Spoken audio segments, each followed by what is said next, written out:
الرحیم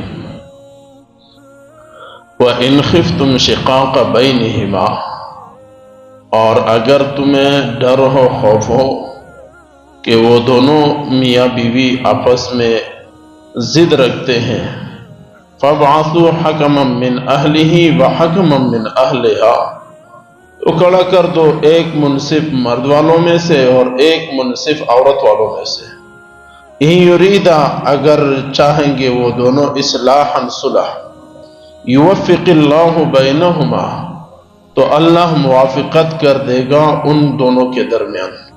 ان اللہ کان علیما خبیرا، بے شک اللہ تعالیٰ سب کچھ جاننے والا، خبردار ہے۔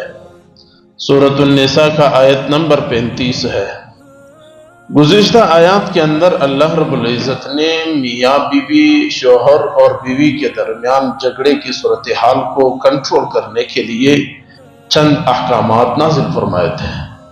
اللہ رب العزت نے فرمایا نصیحت کرو، نہ بات سمجھے، واہجروہن فی المضاجع، بستر الگ کرو، پھر بھی بات نہ سمجھے تو وضربوہن، تھوڑا بہت مارو۔ یہ کل کی باتیں تفصیل کے ساتھ ہم بیان کر چکے ہیں۔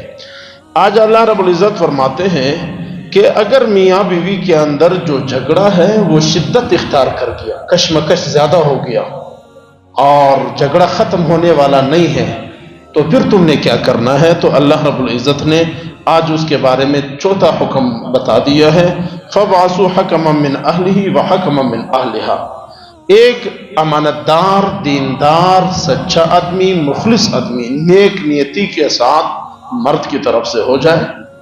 یہ تمام مسلمانوں کو حکم ہے۔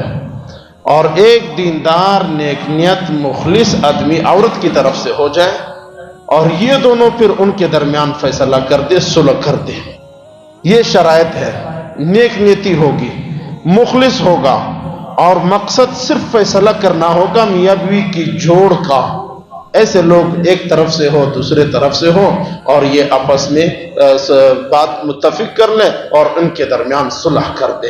یہ قرآن کا بہترین اصول ہے۔ اور حضرت تھانوی رحمۃ اللہ علیہ نے یہاں پر ایک خوبصورت جملہ لکھا، اگر میاں بیوی کسی مسلمان سے کہے کہ ہمارے درمیان فیصلہ کر دو، تو ان کے لیے مستحب ہے کہ وہ میاں بیوی کے درمیان فیصلہ کر دے۔ اور اگر میاں بیوی نے حکومت وقت سے کہا کہ ہمارے درمیان فیصلہ کر دو، تو فیصلہ کرنا واجب ہے، کرنا بہت ضروری ہے۔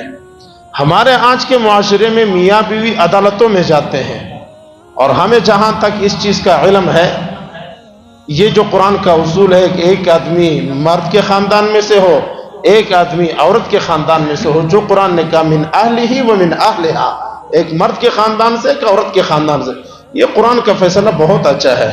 یہ ہمارے عدالتوں میں بے عزتی اور رسوائیوں اور پیسوں کا استعمال، وکیلوں کی خرید و فروخت، ججوں کی بے انصافیاں، یہ سب ہمارے سامنے ہے۔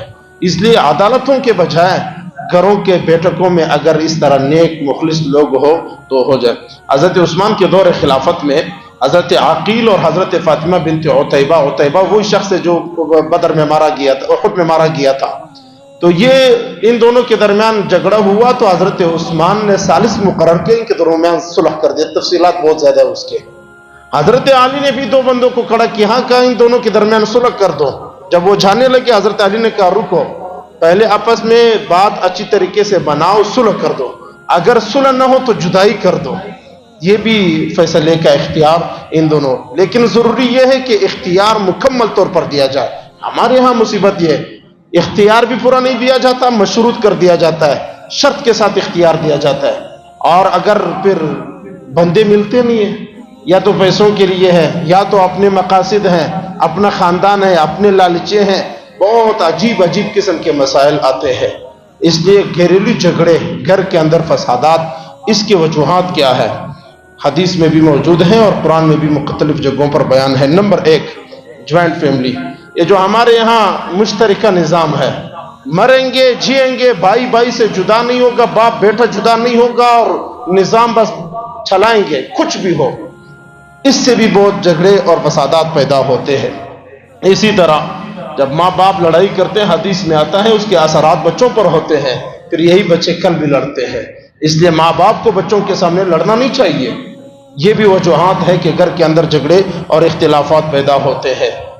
اور اسی طرح ماں باپ جب ناانصافی کرتے ہوئے انصاف نہ کرتا ہو، جیسے آج کل ہمارے ماں اتنی محبوب رشتہ، اور وہ ایک بیٹے کے ساتھ پیار زیادہ کرتا ہے کہ ساتھ کم کرتا ہے، باپ ایک کو زیادہ پیسے دیتا ہے ایک کا کم پیسے دیتا ہے۔ جب ماں باپ اس طرح کے فیصلے کرنے لگ جاتے ہیں تو گھر کے اندر جھگڑے اور فسادات شروع ہوتے ہیں۔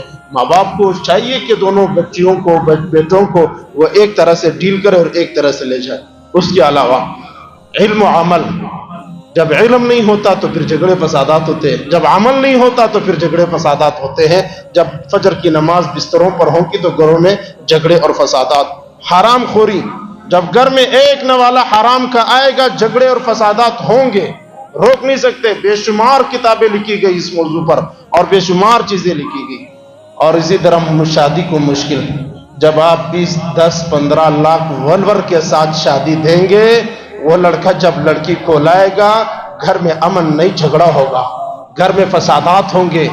جب آپ 20 لاکھ روپے کے لیے کراچی کی ہوٹلوں پر روڈوں پر اس کو ذلیل کروا کر شادی دو گے تو گھر میں جھگڑے و فسادات ہوں گے، گھر کے اندر امن نہیں آ سکتا۔ اس سے بھی بڑی بات، سب سے بڑی بات، ہمیں صحابہ کا سیرت کا پتہ نہیں ہے، نبی کا 9 بیویوں کے ساتھ کس طرح سے رہنا سہنا تھا ہمیں پتہ نہیں ہے۔ ابو بکر، عمر، عثمان، علی 4-4 5-5 شادیاں جو مر کر کے اور بھی کرتے رہے، حضرت علی کی شادیاں، دوسرے کی شادی، یہ کس طرح زندگی گزارتے تھے۔ اگر وہ سیرت صحابہ ہمیں پتہ ہو تو انشاءاللہ یہ جھگڑے اور فسادات نہیں ہوں گے۔ اور یہاں پر ایک وظیفہ بھی سمجھ لو کہ جو لوگ گھر کے جھگڑوں سے فساد بچنا چاہتے ہو، ایک وظیفہ یہ ہے کہ سورۃ البقرہ کو ہفتے میں، دن میں یا مہینے میں اپنے گھر میں ختم کروایا کرے۔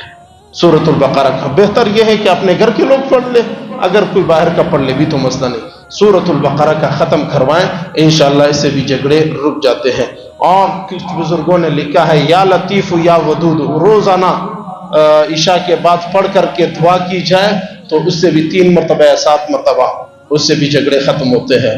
اور حضرت عبدالوہاب صاحب رحمۃ اللہ علیہ نے بڑا خوبصورت وظیفہ بتایا، ہم نے بھی اس پر عمل کیا، بہترین وظیفہ ہے۔ اعوذ باللہ من الشیطان الرجیم اور پھر 3 مرتبہ قل واللہ شریف پڑھ کر بسم اللہ پڑھ کر گھر کے اندر داخل ہو، اس سے پہلے داخل نہ ہو۔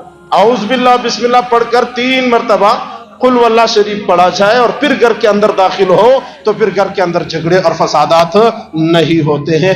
یہ چند باتیں تھی۔ اللہ رب العزت فرماتے یریدا اصلاح یوفق اللہ بینہما، اگر میاں بیوی کا ارادہ تھا صلح کا، اللہ خود توفیق دے دیتے ہیں، صالحین کو، فریقین کو اللہ خود توفیق دے دیتے ہیں، ان کے درمیان صلح ہو جاتا ہے۔